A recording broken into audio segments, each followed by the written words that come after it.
The Imperium of mankind spans far across the galaxy. It is a beacon of order and humanity in a universe awash with chaos and alien threats.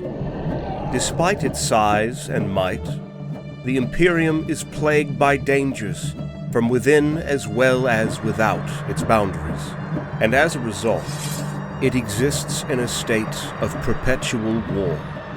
On countless worlds, mankind wages war against hostile alien species, traitorous insurgents, and the insidious forces of chaos.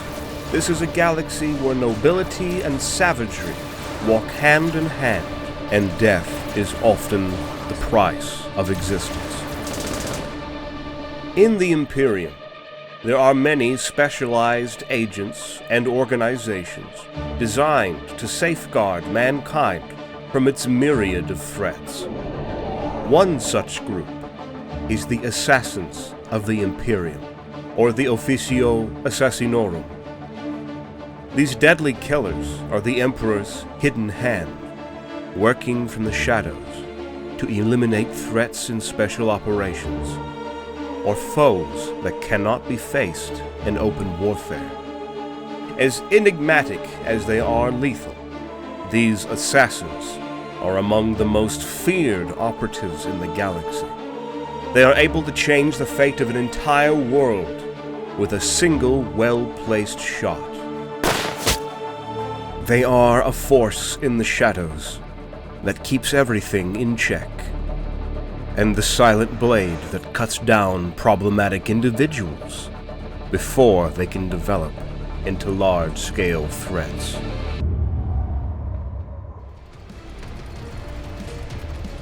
Before we continue our exploration, we'd like to take this opportunity to recommend you Nexus War, today's video sponsor. 4 distinct races are involved in the Nexus War: the humans, Izens, Aucus, and Theas. To assemble your own army, you can enlist the powerful heroes of each race. They can all be leveled up and improved using RPG-style systems. Plus, each race has specific units, civilization bonuses, and distinctive architectural style. Speaking of unique heroes, new players can claim Zafar, a relentless hero, just by logging in for 7 days. With a unique design and an outstanding 3D model, you won't want to miss it. In the Nexus War, you can call upon formidable mechas and renowned heroes for both conquest and defense. Activate them by eliminating intruders.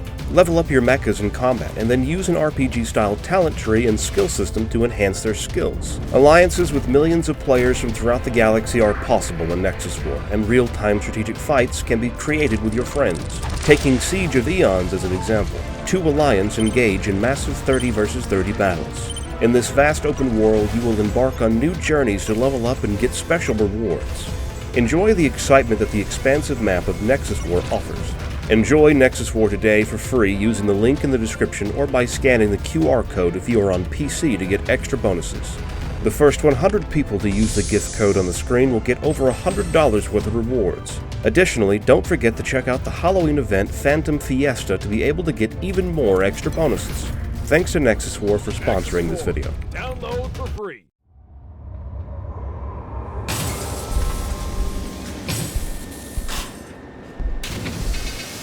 The galaxy of the 41st millennium is not a realm of peace or prosperity.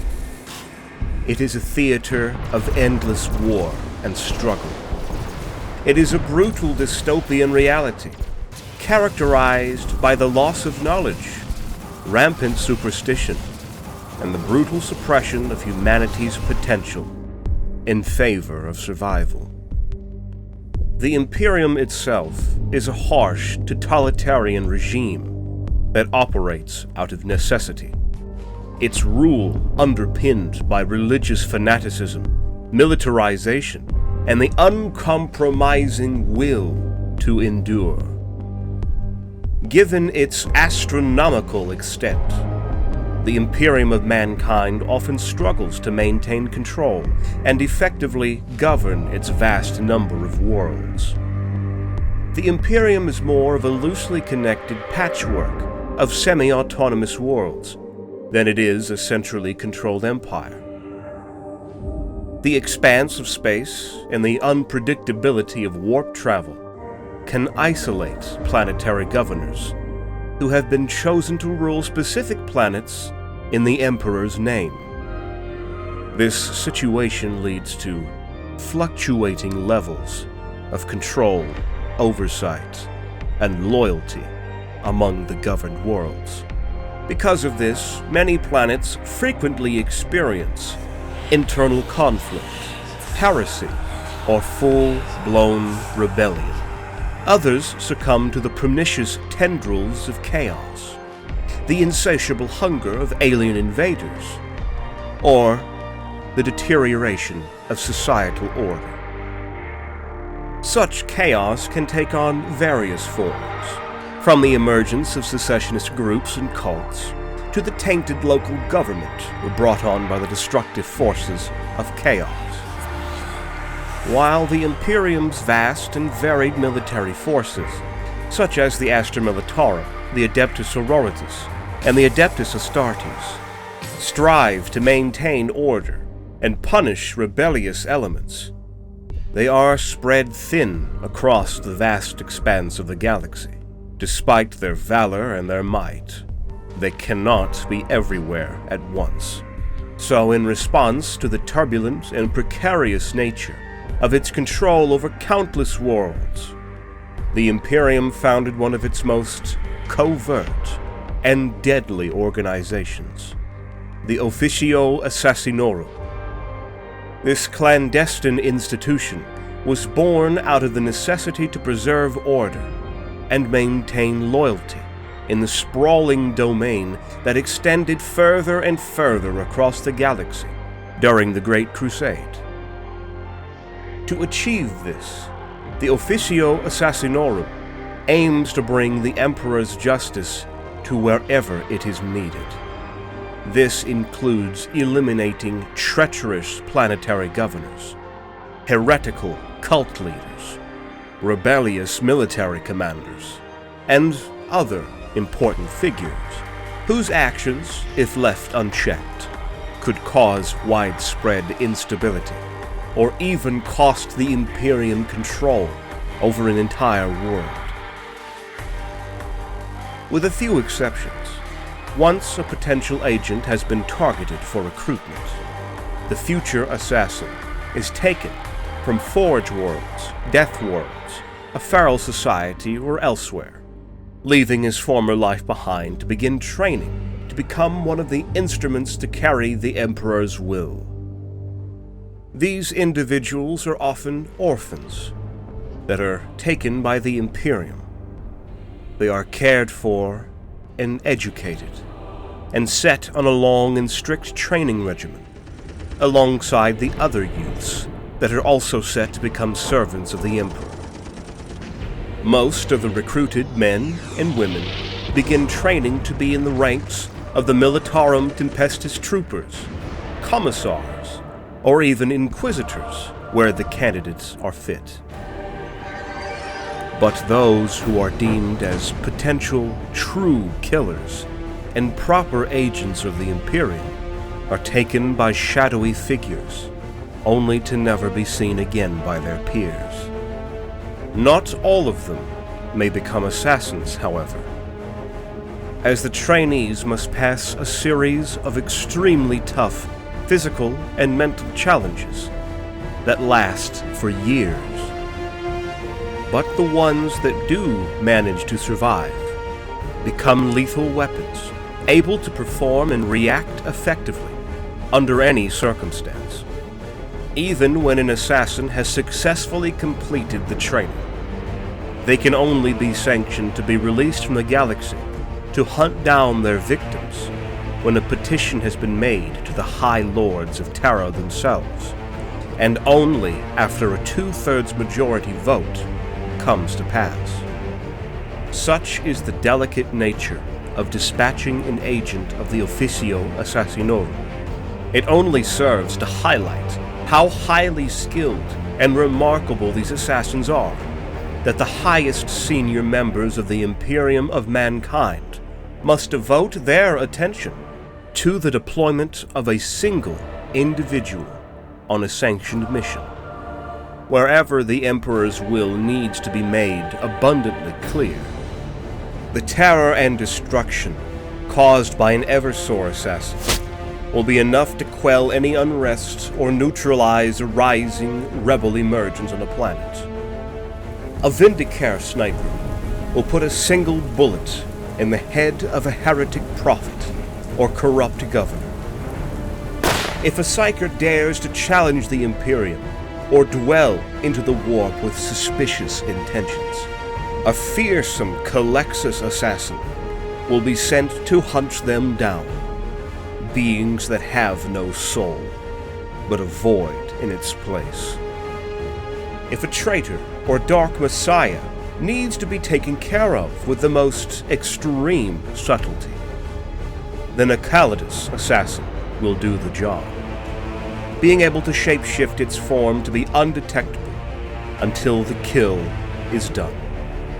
Once an agent of the Officio Assassinorum has been sent on a mission with a target, the outcome cannot be avoided, much like destiny itself.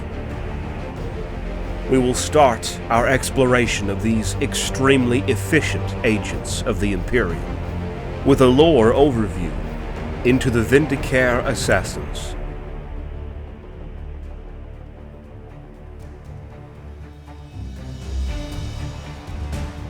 The Vindicare Temple was first known as the Vindicare Clade, and was founded at a hidden place on Terra, under the direction of the Grand Master of Assassins, who was, in reality, none other than Malcador the Sigillite.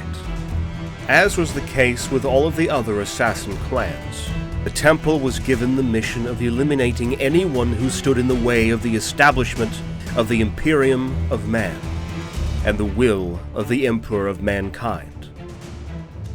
The greatest notable aspect of the Vindicare Temple of the Officio Assassinorum is that it provides its agents with extensive training in the skill of marksmanship to a nearly flawless degree. Their goal is to eliminate the Emperor's foes with a single bullet from a single well-placed shot.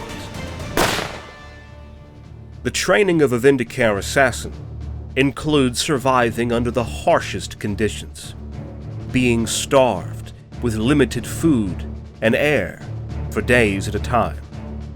They are pitched against each other to fight amongst the trainees in armed and unarmed combat, in a variation of environments, including zero-gravity scenarios, in total darkness, in blinding light, burning heat or freezing cold, or a combination of all of the above.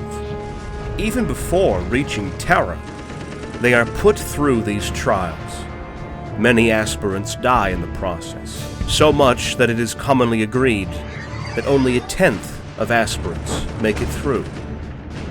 And even then, it is up to the instructors to determine if they are worthy of entering the Vindicare Temple to continue their training.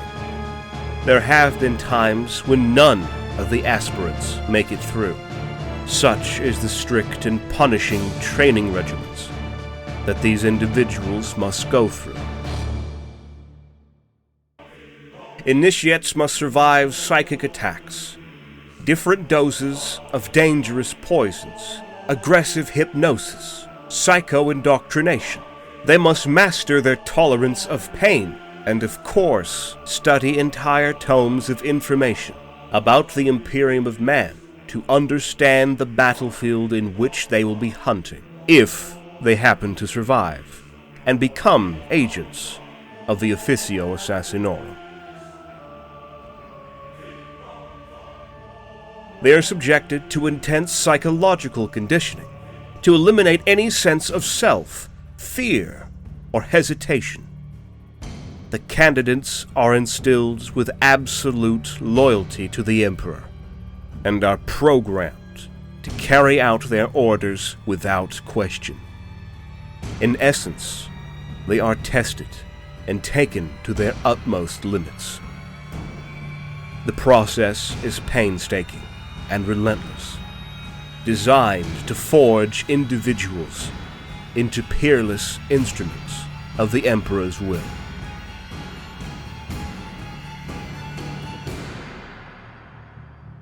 Once a Vindicare assassin has successfully navigated the rigorous training regimen of the Vindicare Temple, they emerge as a living weapon, imbued with an unparalleled level of precision, ruthlessness, and an unwavering dedication to their mission. Their operations are usually solitary and focused on a single goal: the elimination of a high-value target. Vindicare assassins do not simply kill. They dismantle an enemy's command structure, create chaos and uncertainty, and demoralize the foe.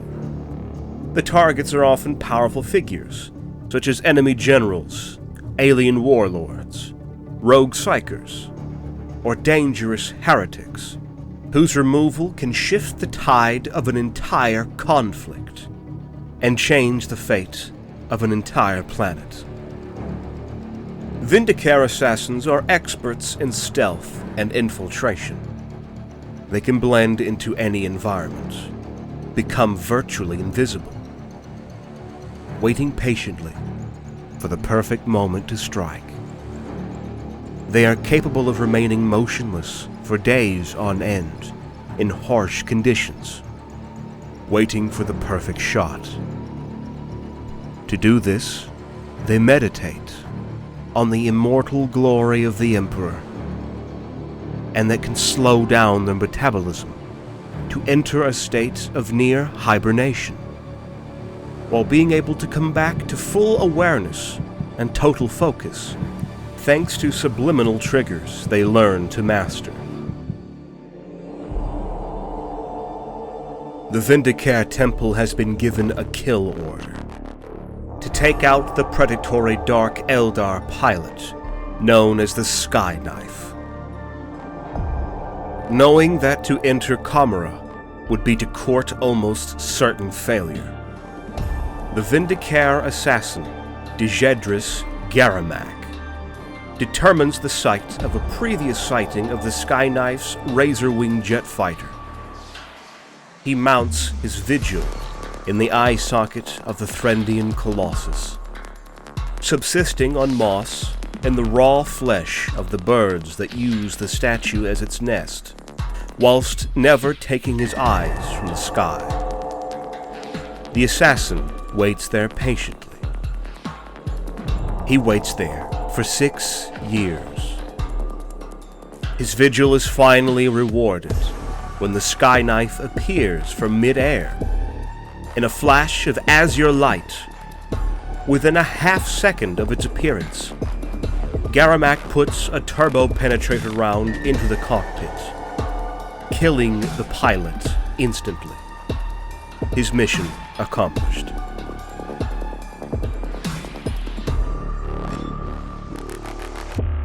Not only does the otherworldly precision of a Vindicare assassin contribute to their efficiency, but so does the one-of-a-kind war gear that they use. This equipment is a reflection of the technological supremacy of the Imperium. It has been created to enhance the assassin's lethal powers and make it more likely that they will be able to complete their mission with total efficiency. Vindicare assassins are specialists in the field of long-range assassination. Their weapon of choice, the Exitus rifle. It is a symbol of their deadly craft. This highly specialized and powerful sniper rifle, coupled with their superhuman precision, allows the assassin to eliminate targets from incredibly long distances. Each Exitus rifle is meticulously crafted, each one a unique masterpiece of deadly precision. The rifle is part of a matched set that includes a sidearm pistol and is handcrafted by a Magos artisan of the Adeptus Mechanicus. Both the pistol and the rifle are customized to meet the requirements of the individual assassin. They are built to be lightweight for ease of movement, and are rugged enough to withstand the harshest conditions in the galaxy. But what sets the Exodus rifle apart from other long-range weapons is its advanced targeting system, interlinked to the mask. This system directly interfaces with the Vindicare assassin's enhanced senses, providing an unrivaled level of accuracy. With this level of integration, the assassin is able to make modifications dependent on environmental elements, such as the gravitational pull, the speed of the winds, and the conditions in the atmosphere. It gives the assassin the ability to take the ideal shot by allowing compensation for every variable that might impact the trajectory of the bullet. However, the true versatility of the Exodus rifle comes from its specialized ammunition. The rifle can load different types of rounds, depending on the situation. This flexibility allows the Vindicare assassin to adapt to any target, regardless of their defenses. Shield breaker rounds, for example, are designed to penetrate energy shields. These bullets have a reactive core that disrupts force field technology, allowing the round to pass through and hit the target. This type of ammunition is particularly useful when dealing with enemies equipped with personal energy shields, a common protective measure among high-ranking officials and commanders. Another example are the Hellfire rounds.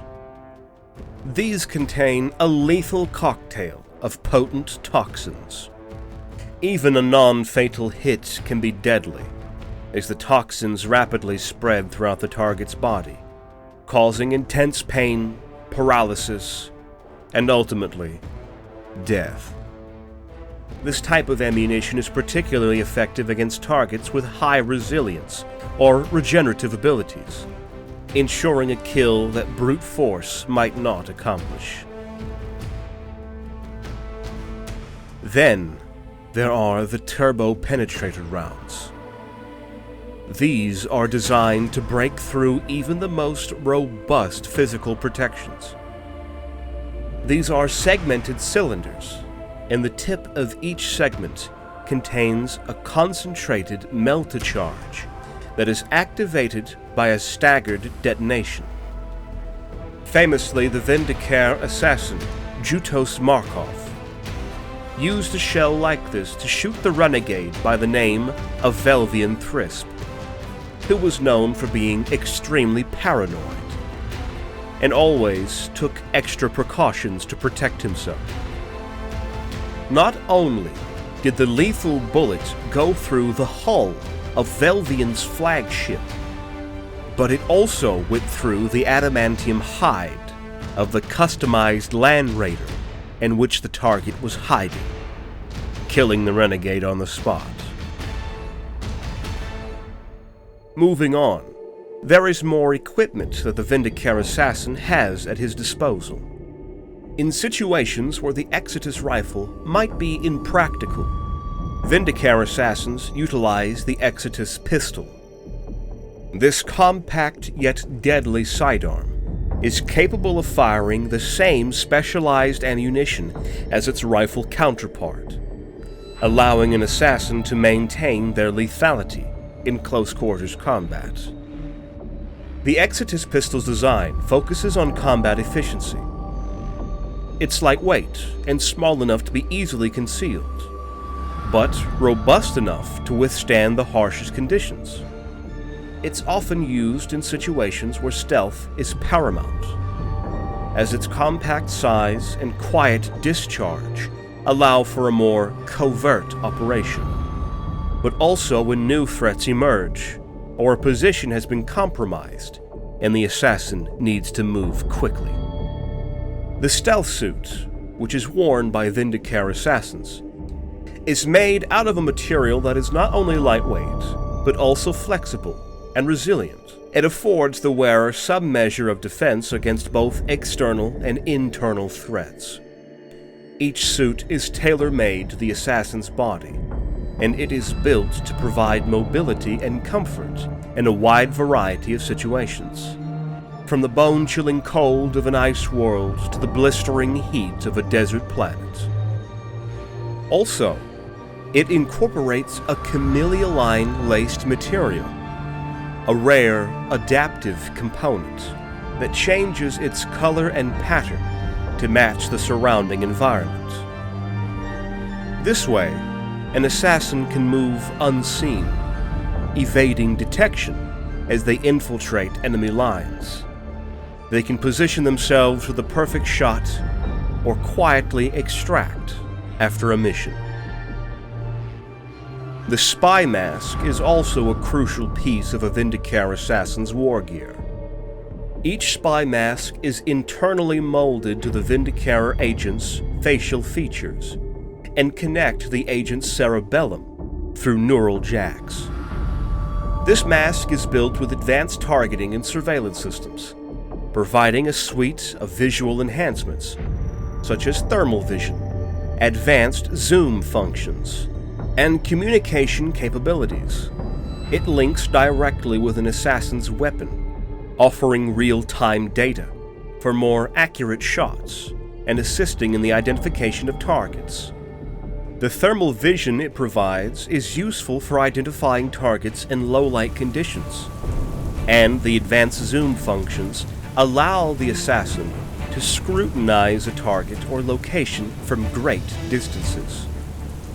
Furthermore, the spy mask offers a suite of auditory enhancements, like sound amplification to hear approaching enemies, or eavesdrop on distant conversations, providing invaluable intelligence.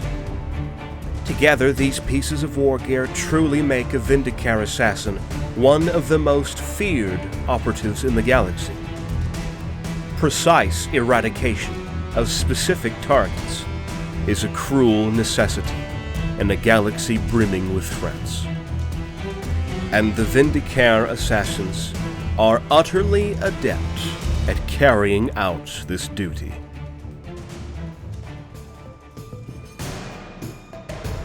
Master impersonators and experts in the art of disguise, Callidus assassins are taught to infiltrate adversary organizations or specific places to foment strife and assassinate valuable targets, all in the name of extending the will of the Emperor of Mankind and tightening his inescapable grip across the galaxy. The journey to becoming a Callidus assassin is a treacherous path, as prospective candidates are selected for their adaptability, psychological resilience, and capacity for subterfuge.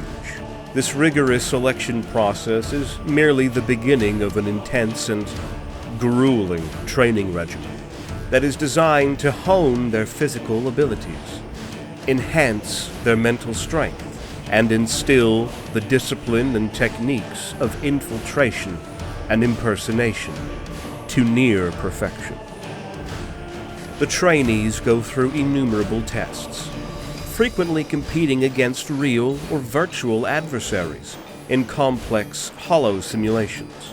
They must learn to overcome not just psychological, but also physical challenges, conquering their deepest fears, getting to completely know their bodies, and developing their capacity for swift decision-making under extreme pressure. This rigorous training sharpens not only their physical prowess, but also their mental and psychological faculties. They are instructed in the art of mimicry, so they can imitate voices, mannerisms, and even thought processes, allowing them to assume any identity needed to accomplish their goal. But central to any Callidus assassin's repertoire is the use of polymorphine, a reactive drug that allows them to reshape their bodies at will. This is a highly coveted and uncommon substance, an exceptional biotechnology. The operatives can change their physical appearance after taking polymorphine, changing their physique to resemble that of other species or individuals. This, along with their extensive training, makes them very skilled infiltrators, able to get past security systems and remain undetected within the enemy ranks. It is important to note that the Callidus Temple is predominantly composed of female assassins. This is not due to any inherent bias or decree, but is rather a product of the peculiarities of their primary tool, polymorphine. The substance has shown to work more effectively with female physiology, and as a result, there is a much higher proportion of female assassins within its ranks, compared to the other temples of the Officio Assassinorum. But how does this extraordinary drug, known as polymorphine, work? We know that this rare substance, when ingested, reacts to the user's conscious and subconscious thoughts, enabling them to mimic other beings with uncanny accuracy. But it is not to be taken lightly. The use of polymorphine is said to be both a gift and a curse. While it allows unparalleled flexibility and infiltration, its use is incredibly demanding, requiring immense mental and physical discipline. And often, it takes a toll on the assassin's lifespan. There is a story that exemplifies the effective use of this rare substance. The stories and deeds of these operatives are highly confidential, and most of them are classified and shrouded in secrecy. But from millennia of operations throughout the galaxy, some fragmented tales make it into legend. It is said that a Callidus assassin was sent to steal away the firstborn infant of a dangerously self-centered planetary governor that was deviating far too much from what the Imperium expected of him. To carry out her mission, the Callidus assassin disguised herself as the infant's caretaker by widening her belly, her jaw, and her throat with the use of polymorphine, and swallowing the princeling whole. She walked past the elite palace guards without so much as a whisper of resistance. She carried the prize in her belly to her masters before regurgitating it whole, the princeling whimpering, but safe and healthy. Picked skull footage was then sent to the rebel governor, and it is well known that he then fell back into the imperial fold in less than a week. This example goes to show how timely and effective use of a Callidus assassin can turn the fate of an entire planet. With a single operative, the Imperium avoided going into armored conflict against a rebel world that would not only absorb much-needed military personnel, ammunitions, and resources in general, but would also damage and potentially destroy the world's infrastructure.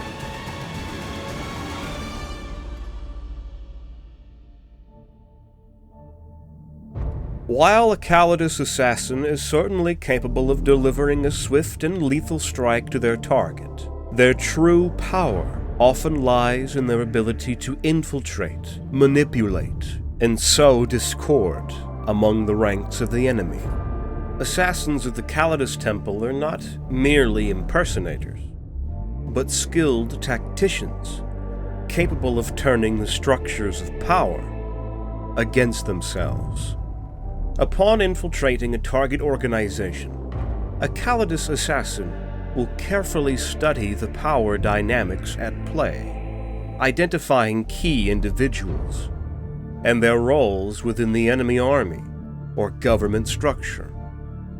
Using their polymorphine-enhanced abilities, They can assume the identities of these individuals, effectively positioning themselves in seats of authority. This could mean impersonating a high-ranking military officer, a trusted advisor, or even a respected spiritual leader.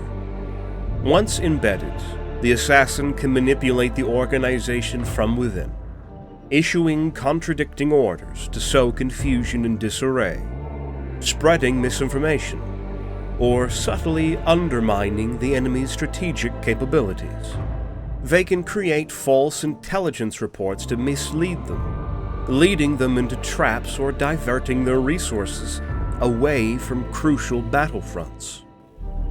The next story is one prime example of those disruptive capabilities put into action. It is said that Hetman Gretsch of the 593rd Cadaveran Tigers became so incensed at constantly being interrupted by the tactical auto-reliquary of Tiberius that he deactivated the device with a strike of his ceremonial mace. This act of irreverence was the first step in a rebellion that would see not only the 593rd, but the entirety of the Cadaveran Tigers turn against the Imperium of man. A Callidus assassin was then sent to infiltrate Gretsch's advisor corps, assuming the identity of his eyeless astropath, before killing the traitorous commander and assuming his position. When the rebellious Cadaveran Tigers opened hostilities against the Cadian 342nd, their orders suddenly became contradictory and counterintuitive. Requesting artillery on the 19 grid line. And when the command staff was obliterated by an artillery strike, called down upon their own position, the entire war effort of the rebels broke into pieces. The Cadaveran Tigers, with their forces decimated within the hour, quickly saw the error of their ways and submitted themselves for a regiment-wide court-martial. Although the tactical auto-reliquary was recovered and later repaired, the rebels were all found guilty and summarily executed. After infiltrating an enemy organization, positioning themselves within its hierarchy, and sowing seeds of discord, a Callidus assassin prepares for the final phase of their mission, the strike. The strike isn't merely an act of killing. It is a precision move, a lethal punctuation to the elaborate dance of chaos the assassin has been orchestrating. The strike often happens when the enemy is at its most vulnerable, ensnared in a web of confusion and conflict, their strength diminished, their defenses compromised. This is when a Callidus assassin reveals their true identity and moves in for the kill. The attack of an assassin is rapid, brutal, and precise. Frequently, their victims are designated for death, but are unaware of it until it is far too late. Many of the Emperor's opponents only notice the final few things, such as a sudden twist in a trusted advisor's face, the gleam of a Catan phase sword in the dim light, or the terrifying sensation of a neural shredder activating. This is the moment when the silent whispers become screaming, echoing chaos. The shadows take form, and the unseen threat strikes with deadly force. In this chaotic climax, the Callidus assassin executes the Emperor's judgment with chilling precision, and after the deed is done, they slip away, leaving behind a trail of confusion and fear.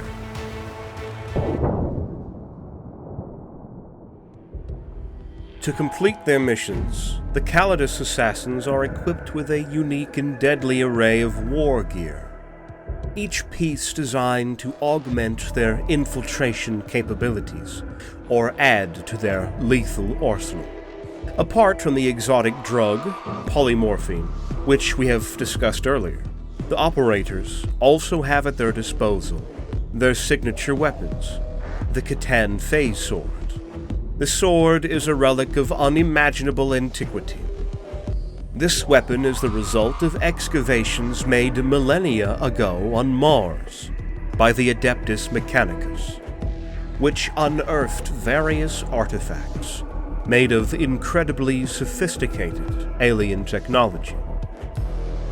But of the identity of their creators, the mysterious Catan and their Necron servants, there was not a trace.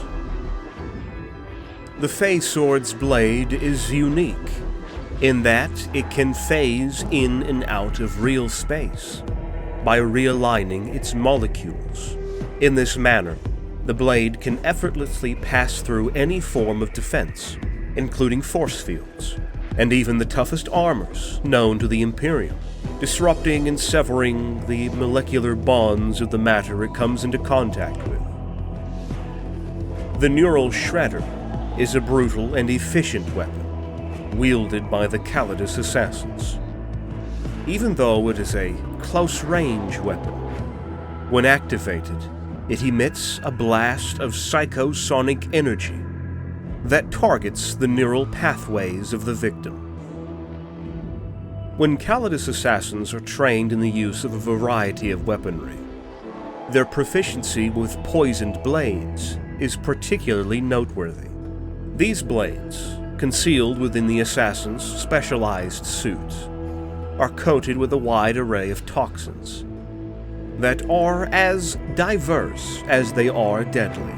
The poisons used might be chosen for the speed at which it kills their victim, how quietly it dispatches the victim, or simply their ability to mimic natural causes of death. It is said by some that the Callidus assassins have been known to use the infamous death cards.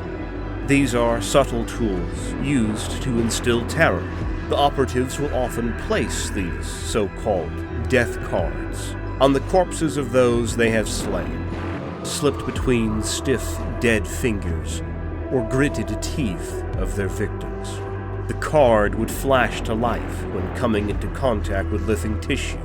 In that moment, in addition to playing a looping audio of the victim's agonizing screams, they broadcast a hololith of the victim's face in the instants before death. One of the most renowned Callidus assassins in the annals of the Imperium's history is undoubtedly Shen. She is the only mortal to have ever managed to successfully kill a Primarch. The Primarch in question is Conrad Kurz, also known as the Night Haunter, the gene sire of the Night Lord's traitor legion. Conrad Kurz, one of the 20 sons of the Emperor, had fallen during the Horus Heresy, taking his legion down with him. Notorious for his brutal methods and his fall into madness, the Primarch had long abandoned the ideals of the Emperor and had become a significant threat to the Imperium. The operative Shen was selected for the task of eliminating this formidable enemy. She managed to locate Conrad Kurz in the carrion world of Sugwalsa, in the eastern fringe of the galaxy, and utilizing her skills of infiltration, she managed to bypass the defenses of the Primarch's fortress. The powerful, yet corrupted Night Haunter certainly foresaw the assassination attempt, due to his extraordinary foresight, and yet he had made no preparation to protect himself against his approaching killer. Since the assassin encountered no guards between her and the Night Haunter's throne room, it was assumed that she was permitted to enter the Primarch's palace. When confronted by the Callidus assassin, Conrad Kurz said his iconic last words, confirmed later by the video log of the operative. "Your presence does not surprise me, assassin. I have known of you ever since your craft entered the eastern fringes. Why did I not have you killed? Because your mission and the act you are about to commit proves the truth of all I have ever said or done. I merely punished those who had wronged, just as your false emperor now seeks to punish me. Death is nothing compared to vindication." To this day, it is believed the Primarch allowed himself to be killed, to vindicate his decision to rebel against the Emperor. And because, while he believed his actions had been right, he knew they also damned him. Still, her accomplishment remains one of the most legendary feats in the history of the Officio Assassinorum, solidifying the deadly reputation of the Callidus Temple. Another famous story from the Callidus Temple is when the petite but fearsome Callidus assassin, Militia Scarvelli, infiltrated Big Mech Oil Guzzler's workshops in the guise of a Gretchen slave creature. Just as Oil Guzzler launched his Death Dread horde at the Space Marines protecting Hive Imperator, Scarvelli recovered her Fey sword from its hiding place in a nearby stack of scrap metal and swiftly attacked the Big Mech. Though it took her almost a full minute to do so, she hacked the Big Mech into fist-sized chunks before overloading his force field generator and bringing the stomping advance of the Death Dread mobs to a grinding halt. With a well-placed strike, the Officio Assassinorum had once again stopped a dire menace in their tracks before they could become a much bigger problem. Every assassin of the Callidus Temple is a master of disguise, a skilled infiltrator, and a deadly weapon at the disposal of the Imperium. They are all united in their singular purpose: to be the hidden blade of the Emperor, striking at the heart of the enemy, when and where they least expect. Deep within the dark corners of the Imperium, where the secrets of the Officio Assassinorum lurk, the Eversor Temple stands apart as perhaps the most brutal and direct in its methods.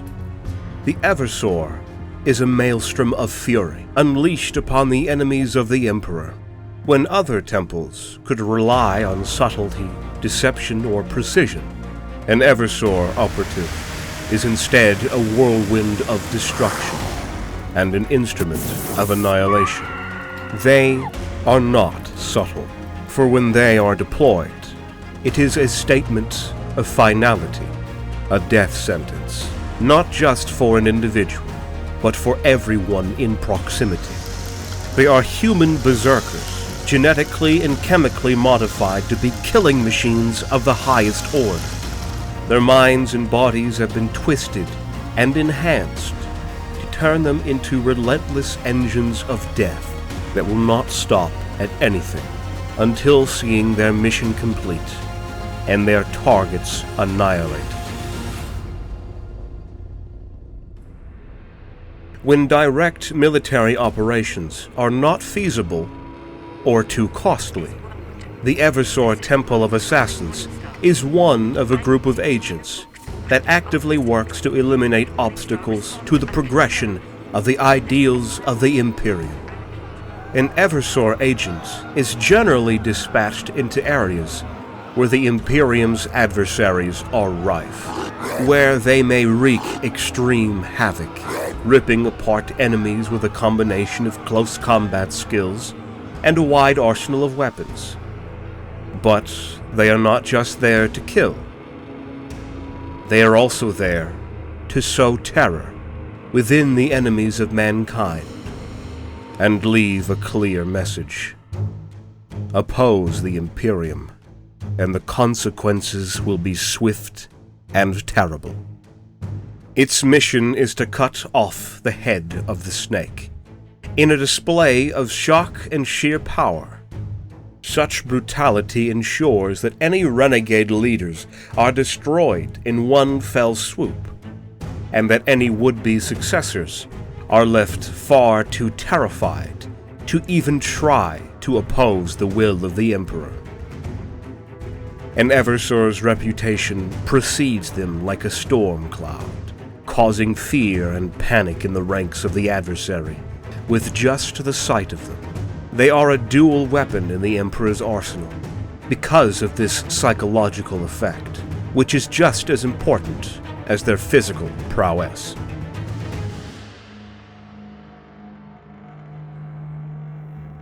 Across the vast expanse of the Imperium, hidden in strategic points that range from heavily fortified bunkers to unassuming remote outposts, Eversor assassins lie in wait, contained within cryopods. These containment units serve two primary purposes. They keep the assassins in a state of suspended animation, preserving them until they are needed, and they act as a safeguard, keeping the assassin's volatile nature contained and preventing any premature rampages. When the decision from the High Lords of Terra is made to unleash an Eversor operative, the process is as meticulous as it is ruthless. As the cryopod systems begin the reanimation process, a special cocktail of biochemicals, combat drugs, and other volatile substances are pumped into the assassin's body. These chemicals awaken the assassin from its slumber, and is instantly pushed into an unparalleled berserker rage, and upon landing on their target planet or location, the Eversor assassin is already awake, and in a frenzied state, driven not only by their conditioning, but by the cocktail of substances now coursing through their veins. These chemicals enhance their strength, speed, reflexes, and pain tolerance to superhuman levels. They become the embodiment of the Emperor's wrath, a force of nature that once unleashed is almost impossible to stop. This berserker rage is so potent that it can, at times, make the assassin impervious to injuries that would otherwise be fatal. They strike without warning, leaving a trail of bodies in their wake. They do not tire, they do not falter, and they do not stop until their mission is complete, or until they are dead. For them, there is no retreat, no surrender, only the mission and the killing. The slaughter of Clan Mackenzie, which took place at an unknown time in Imperial history, was one notable incident that serves as an example of the effectiveness of these deadly operatives. In the Segmentum Ultima, the Clan Mackenzie, a former ruling dynasty headed by Grand Duke Fraser Mackenzie, served as Dumb Roman's governing family. By evidence gathered through the years, it became clear to the Imperium that the Clan Mackenzie were financing pirate raids on their neighbors, paying for stolen goods taken from the rival mining worlds of Rowan. A tipping point was reached, and the behavior would not be tolerated any further by the Imperium of Man. It was then and there that an unnamed Eversor assassin was dispatched to wipe out Grand Duke Mackenzie and all of his living relatives during the Grand Hoot Mammy, which was a local heretic festival that was held every local summer on the planet of Dumroman 5. The Eversor succeeded in killing all 317 members of the Clan Mackenzie, successfully eliminated all resistance, and neutralized the security systems, and then proceeded to kill the head of the heretical dynasty and all of their relatives. Although at times the assassin was forced to resort to various improvised weapons to complete the daunting task, including a silver soup spoon and a butter knife, or so say the legends. The destruction that the assassin left behind was terrible to behold. But in the end, the mission was accomplished, and a dire lesson was learned by all on that day. Do not defy the Imperium, or the consequences will be fatal.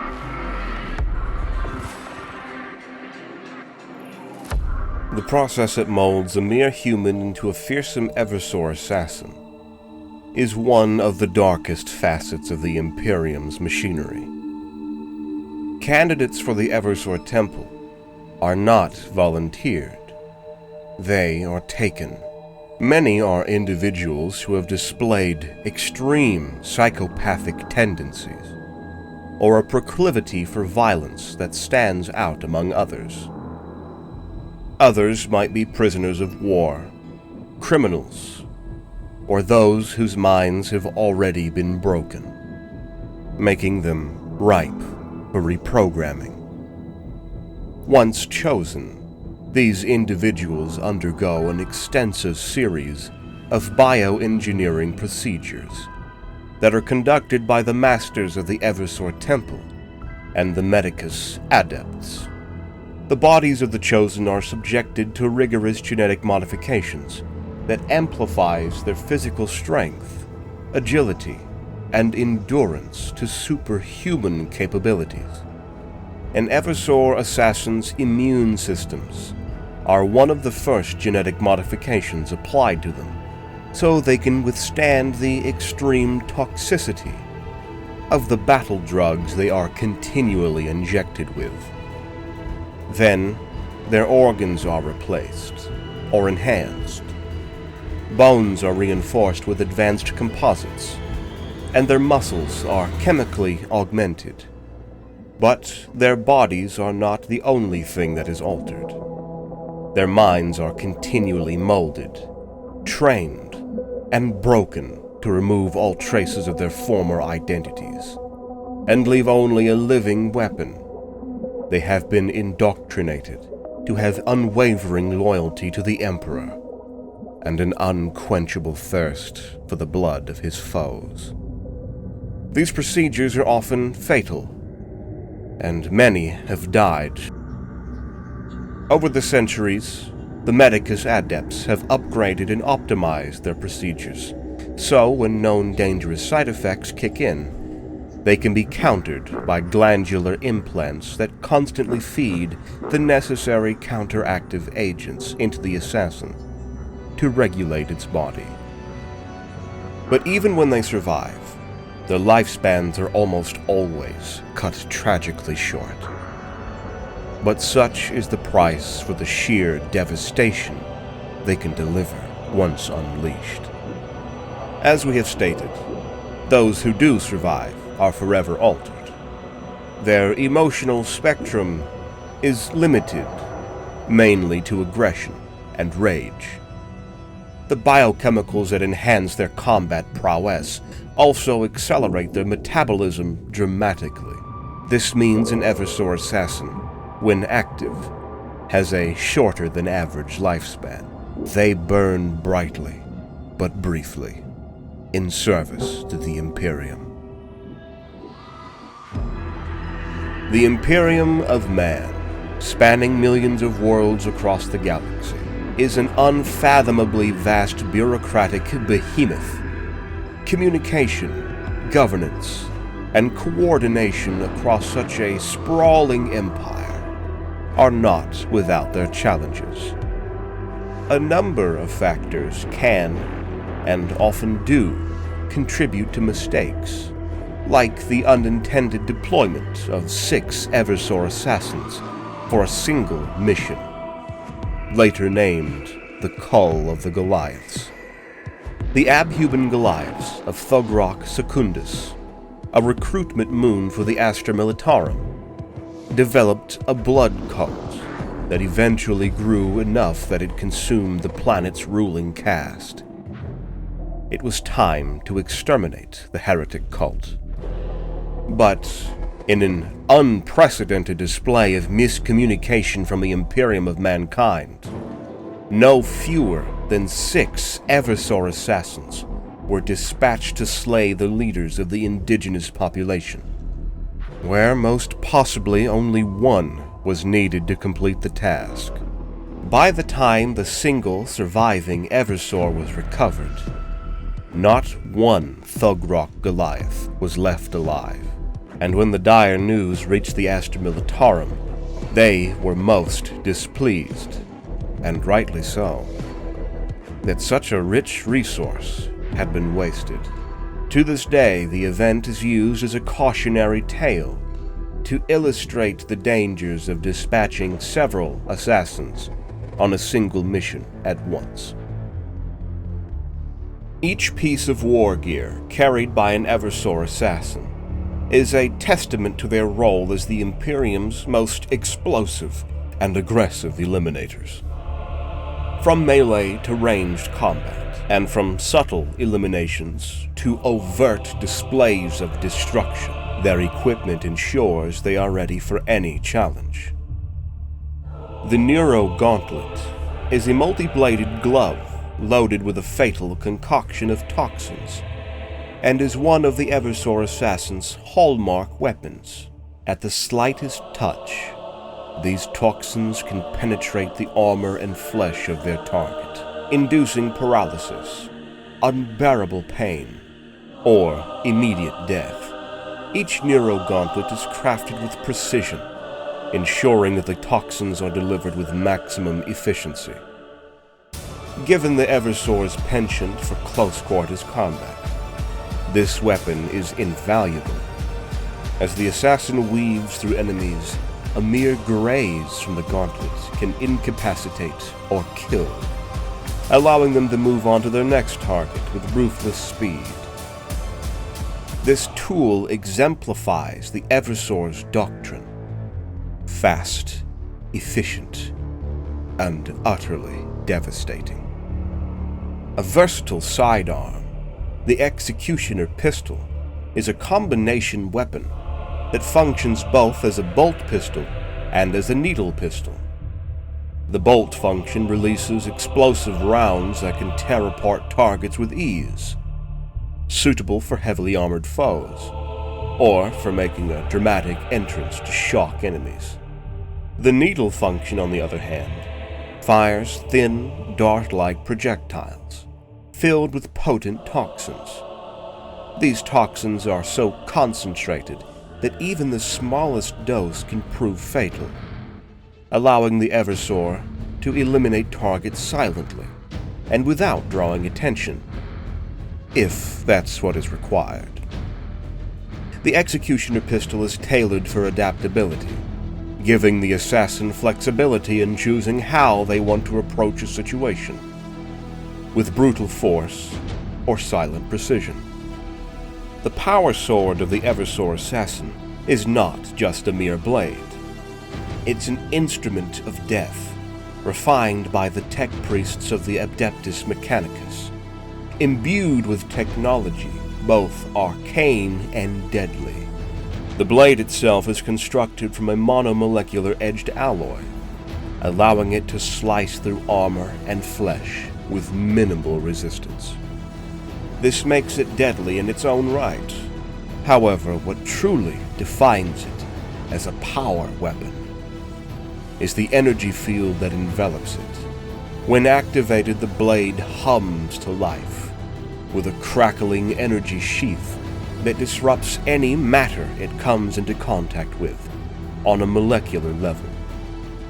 This field allows the blade to cut through even the toughest of armors, such as ceramite or plasteel, as if they were nothing more than cloth. The hilt is often adorned with sacred symbols and litanies of the Officio Assassinorum, a reminder of the blade's purpose and the sanctity of the mission. It's ergonomically designed to fit perfectly in the assassin's grip, allowing for swift and fluid motions during combat. In the hands of the Eversor assassin, an operative already fueled by a cocktail of aggressive combat drugs, the power sword becomes a blur of arcing energy, slicing through enemies with ease. For those that defy the Imperium, only the Emperor can judge your crimes. Only in death can you receive the Emperor's judgment.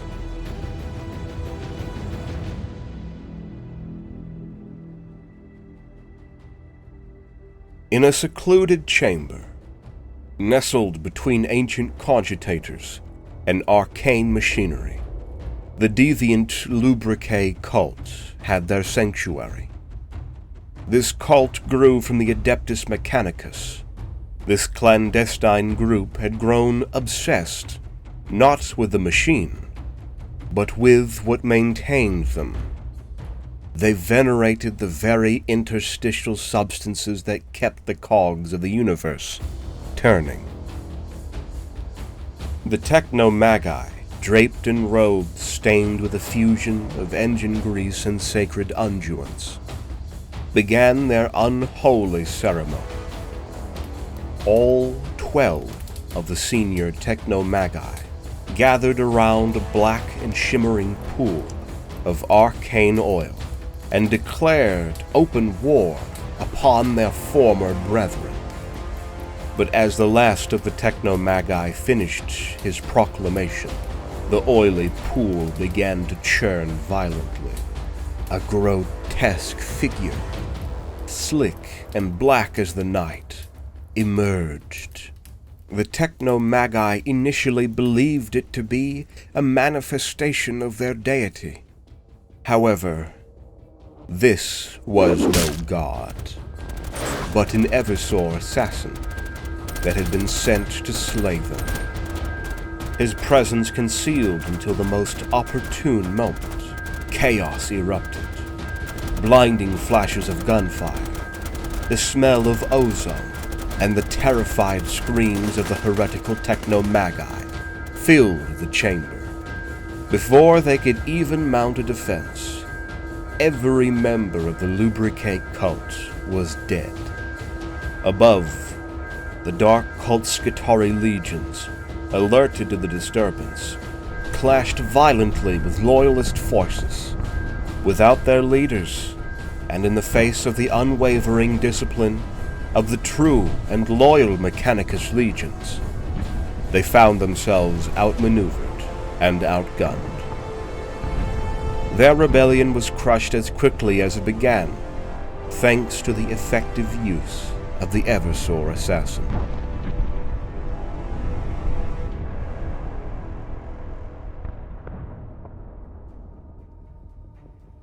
But who was the first Eversor assassin to serve the Imperium? Sire Eversor was the original founder of the dreaded Eversor Temple, and the first Director Primus of his clade. He was the most notorious psychotic killer of his day. He was atop Mount Vengeance, along with the other founders of the various assassin clades that would eventually grow into the Assassin Temples. In the shadow of the Great Crusade, he and his companions made a vow. It was this oath that gave the Officio Assassinorum its first breath. The newly formed clades had been using cunning and stealth to relentlessly track down the Emperor's adversaries, proving There is no location in the galaxy safe from the terrifying Eversor assassins and the Emperor's wrath.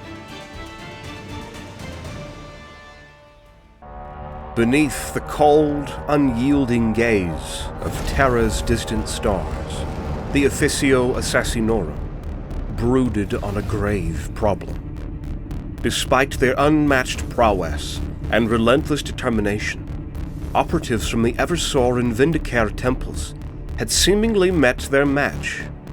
Malfecius, a chaos lord of unspeakable power and malevolence, had eluded their deadly grasp, leaving in his wake a trail of death and devastation. This monstrous figure, clad in armor forged from the screams of his victims, and imbued with some of the darkest blessings of the warp, had grown too formidable for the usual methods of the Imperium's silent executioners. In the shadowed chambers of the Officio Assassinorum, lit only by the flickering glow of ancient censers, a new plan was hatched. The stakes were clear. Malfecius's unchecked rampage would plunge entire sectors into an abyss of corruption and despair.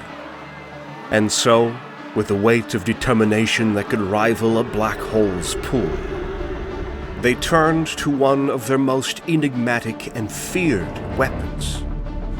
Dispatched from the silent corridors of the Culexus temple, the assassin, known as Vadrex, was chosen. With a presence as chilling as the void of space, and armed with the unique tools of his temple, he was set to confront this monstrous adversary, where others had failed. In the swirling, tempestuous maelstrom of the Eye of Terror, a silent shadow persistently lurked behind the malevolent wake of Malfecius. The very stars seemed to shudder and flicker as this Chaos Lord's power grew, his corrupting influence casting ripples through the very aspect of existence. The Eye of Terror, a realm where nightmares are birthed and hope is but a fleeting memory, became the grim stage for the deadly pursuit. The Culexus operative, a spectral figure devoid of a presence in the warp, haunted Malfecius's every move, waiting, watching. A silent predator in a universe of noise and chaos. But as fate often did in the twisty corridors of the galaxy, it played its card at the most unexpected of moments. As Malfecius basked in the dark blessings of the warp, ascending to the much-coveted and feared status of Demon Prince. This very apotheosis, a moment of dark triumph, rendered him susceptible to the Culexus's lethal tools, specially designed against psychers. The Culexus assassin Vadrex, seizing this rare moment, unleashed the punishing might of his psych-out grenades. The very air crackled with tension as the Demon Prince reeled, his usually indomitable presence shaken, and then, with incredible precision, the assassin stepped from the shadows, channeling the devastating power of his animus speculum. Each blast, a concentration of anti-psychic energy, hammered into the faltering Demon Prince. With relentless determination, Vadrex vanquished the entity that had defied even the deadliest of the Imperium's silent killers. His mission was complete.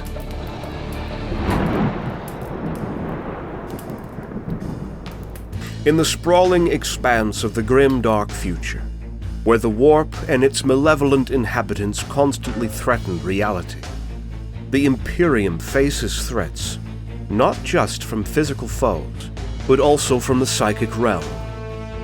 These are the ever-lurking menaces, the unseen threat. That which is unknown and unseen commands the greatest fear. The Culexus Temple, one of the temples of the Officio Assassinorum, specializes in confronting these psychic threats. The agents of this temple are not mere killers. They are psychic voids, individuals with the extremely rare and mysterious pariah gene. This gene renders them as blanks, being untouched and unseen by the warp, and thus the anathema to psychers. Simply put, they are beings with no soul. Even Aldari warlocks have compared these beings to avatars of evil itself. The warp, often referred to as the Imperium, or the Sea of Souls, is a parallel dimension of raw emotion, psychic energy, and chaotic forces. It is the source of all psychic powers, and serves as the realm from which the malevolent entities of chaos originate. The warp is a mirror to the material world, a swirling tempest where emotions, dreams, and fears coalesce into tangible forms. It's said that every being with a soul casts a reflection, a shimmer of themselves in this maddening expanse. Humans, xenos, and other sapient species have a psychic presence or echo in the warp. Psychers, those gifted or cursed with psychic abilities, have a particularly strong reflection, making them beacons in the warp's tumultuous seas. This relationship is double-edged. While they can tap into the warp's power, they are also more vulnerable to its predations and corruptions. The Chaos Gods and their demonic minions constantly seek out these souls to consume them, drawn to their brightness like moths to a flame. The Culexus assassins, however, are anomalies in this cosmic design. Because they possess the extremely rare pariah gene, they don't just have a diminished presence in the warp. They have none at all. This absence is palpable, not only to psychers who find their abilities nullified by a Culexus's proximity, but also to regular beings who feel an innate sense of unease in their presence. The very nature that makes them invaluable assets to the Imperium also ensures their isolation, even among their own kind. The rarity of the pariah gene cannot be overstated. In the vast multitudes of humanity spread across the galaxy, only a minuscule fraction possess this gene. It is said that less than 1 in a billion beings would come to possess this genetic anomaly. This makes each Culexus assassin a precious and singular weapon in the Imperium's arsenal.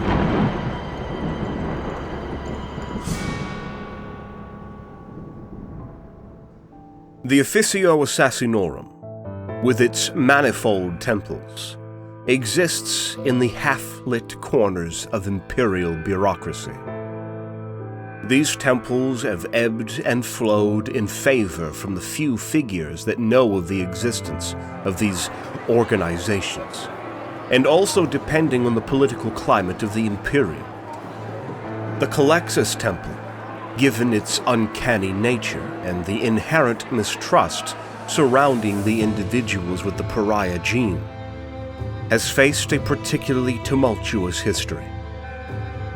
In the early days of the Imperium, the very existence of the Culexus Temple and its blanks was a subject of contention.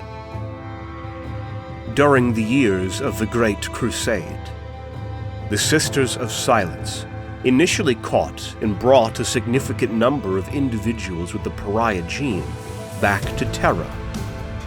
As this happened, the Astronomicon, the crucial psychic beacon that directs starships to the remote reaches of the Imperium, was becoming increasingly obscured by the newly arrived individuals as they started to create a hole in the warp, a void of nothingness. This alarmed the highest authorities on Terra. The very essence of these strange individuals, a void in the psychic tapestry, went against the grain of what many understood about the warp and the nature of souls. Arguments abounded that they were not truly human, but aberrations that should be purged. This sentiment was fueled by the unsettling feelings most experienced around them. The Sisters of Silence were given the responsibility of ruthlessly eliminating any additional pariahs that were discovered, just as they did with renegade psychers who posed a threat to humanity. As a result of some members of the Council of Terra's desire to have pariahs outlawed, like other hazardous mutants across the Imperium. Malcador, the Sigillite, the Regent of Terra, and the first Grand Master of Assassins, had been ordering the Officio Assassinorum to work covertly with the Magos Biologus and Genitors of the ancient Mechanicum to see if it was possible to harness the pariah's strange abilities and use them to kill enemy psychers. They had spent years creating specialized weapons and training methods. But now, their hard work was going to be undone by a frenzied witch hunt. So to avoid this, the Mechanicum announced the ending of the Pariah Project, at Malcador the Sigillite's request, making something of a spectacle out of shutting down its laboratories and executing many of the specimens they had examined there. So it was the Council of Terra's bureaucrats switched their focus to the more pressing issues at hand, after concluding that no more action was required, and that the matter was closed. But what truly happened is that the Mechanicum carried away the most promising pariahs to a specially constructed and fortified complex. The Culexus Temple, formerly known as the Culexus Clade, was founded there. It is said that all pariahs and Culexus assassins are kept within the fortress, unless on active duty. Discovering individuals with the pariah gene is no small feat. These individuals are mainly outcasts, often orphans, with even regular humans finding their presence unsettling. Once identified, they're inducted into the temple's enigmatic ranks. Their training is grueling, involving not just physical and combat training, but intensive mental conditioning to harness their unique aura and magnify its effects. Being weaponized voids, their mere presence can silence the screams of the warp, making them invaluable in the war against chaos. In a universe where psychers can change the tide of war, predict the future, or harness the warp's destructive powers, they can also become vulnerable assets or potential liabilities. Rogue psychers, for example, if left unchecked, can become conduits for demonic incursions. The Culexus assassins exist to hunt such individuals down. Their very presence a bane to psychic abilities. Their nature makes them not just immune to psychic powers, but actively disruptive, turning the psyker's strength against them. When deployed on a mission, stealth is a Culexus assassin's ally. They move like wraiths, their absence from the warp making them all but invisible to psychers. Their approach is often unnoticed until it's too late. Upon confronting their target, they can channel their aura to create an overwhelming sense of dread and suffocation, weakening their prey before the killing blow. The unease they instill is not restricted to their targets. Even allies might find their company disturbing. A necessary evil for the greater good. That thing really is an unparalleled witch killer. It fights with a ferocity I envy and a fervor that I admire. Still, it's a pity how frequently I need to replace the acolyte assigned to watch over it. You'd think one would have gotten used to the thing before going mad by now.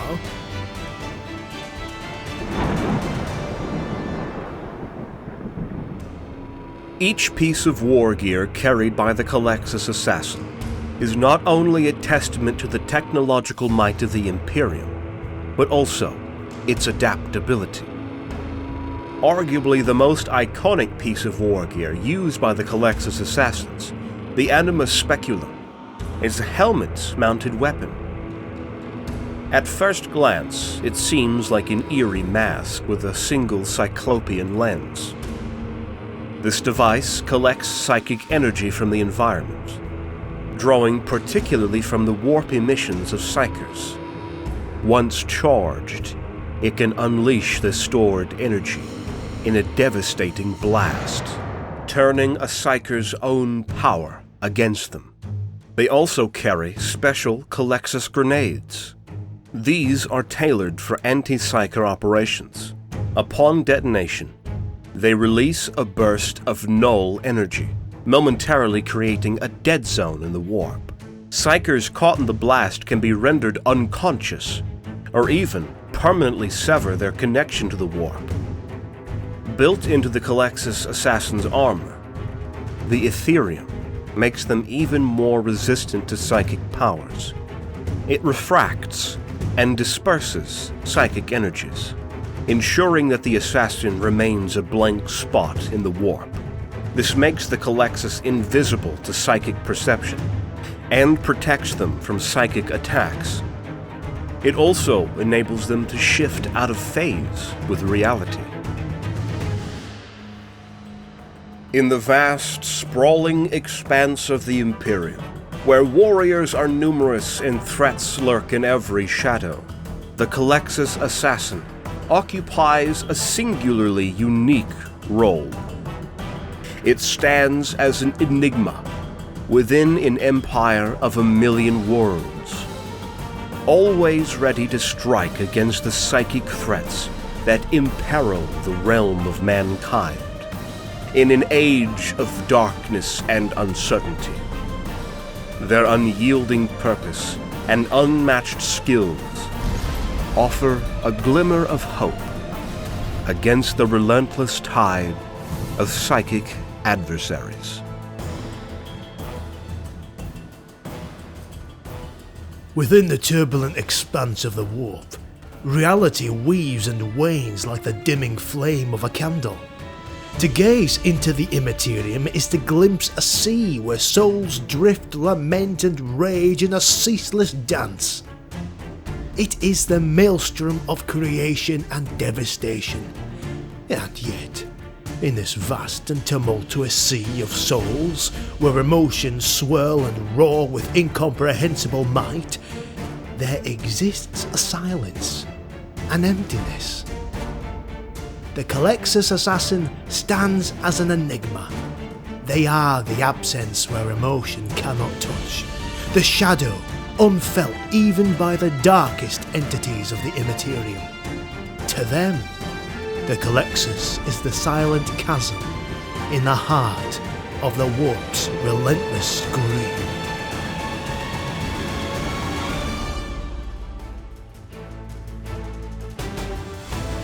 On this channel, we are putting together narrative Total War cinematic battles and Warhammer lore videos. A special thank you goes to our Patreon supporters who help us in the making of more content. You can also join Patreon and earn extra perks while supporting the videos to come. Find the link in the description below. Make sure to subscribe, and thank you for watching. See you on the next one.